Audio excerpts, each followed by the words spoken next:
Be Open 2020 Aleksei algataja kuni 85 kilogrammi. Esimene top roll tõi talle võidu ja algus on väga hea. Mattias algataja kategooria suuremas grupis 85 kilogrammi pluss, kindel võit, kuid kohtunikud siin midagi mõtlevad ja annavad vist küünalnuki vea ja uuesti start läheb lahti, aga seekord Mattias siis ei eksi, võtab siit võidu ära ilusti, 2 võit juba Eestil kirjas on, väga super Mattias. Nii, Aleks teine matš, see on üks tugevamaid mehi grupis ja seda on kohe näha ka, Aleks võttis kaotuse ja kolmas matš Aleksil tuli samuti kuidagi 2 tugevat vastastele järjest sattusid ja kahjuks siis langes välja, kuid sai oma esimese võidu kirja. Nii, Mattias siis algatas paneb edasi, võttis siit järjekordse võidu. Nii, ja see on see mees, kellega ta eelmine aasta ka võitles, võitis teda ja seekord ja kas uuesti jälle ja jälle tuli küünalnukiga või vale start, et igal juhul uuesti starti nad lähevad. Mattiase kiirus on vapustav, et see on üks tema trumpe, et ja seekord ei saanud võib-olla nii hästi minema ja küünalnuki viga tuli siis Mattiasele nüüd, tõstis oma kätt jah, rünnakul. Nii, mõlemal mehel on viga kirjas, vaatame kumb selle võidu siis nüüd kätte saab siit. Ja nüüd oli aeglane start ja Mattiasele võib-olla käsi oli veits täis ja tuli kahjuks kaotus selle venna vastu. Nüüd järgmine vend, ta on veits puhanud, oli vahepeal väike paus. Nii, straps. Nii, ranne sirgeks.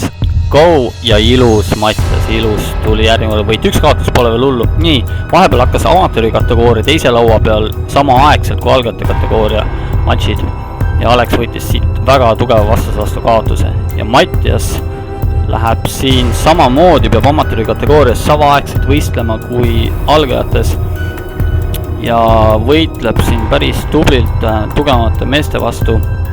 Võttis siit ka esimese kaotuse ja käsi on väga täis ja nüüd algajates tuli ka üks kaotus veel tänu sellele vastase üle, keda ta oleks tegelikult võitunud ja see võit siis tähendas seda, et ta sai 5. koha algataja kategoorias vasaku käega. Oleks võinud paremini minna, aga no nii juhtus. Aleks siis amatöör kategoorias väga tublisti võitleb siin, Nii, ja Mattias siis ka amatööris veel kirjas on, 1 kaotus tal on kirjas ja väga võrdsed mehed. Nii, Mattias siis trapsi sai ja ilus start ja küünalnuki viga, okei, see oli ilus start, kas saab uuesti sai, aga küünalnuki viga jälle Mattiasele. Nii, mõlemal mehel küünalnuki viga, ilusti hoiab, kuid jah, polnud midagi teha.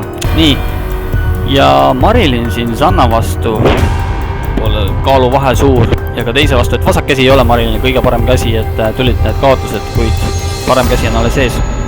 Nii, Eerik siin kuni 78 kilogrammi grupis Kaspar Skravisi vastu ei hakka üritama, pole mõtet kätt rikkuda, väga kiire mees Kasparas on, paneb oma trumbid parem teise mehe peale, kes seal grupis on ja püüdis kinni, väga ilusti piitsaga ainult hoidis kinni ja küünalnuki viga, jah, rünnakul tuli küünalnuki viga, kõik pole veel kadunud uuesti. Nii, ja nüüd ei tohi küünalnuki viga Eerik teha ja start.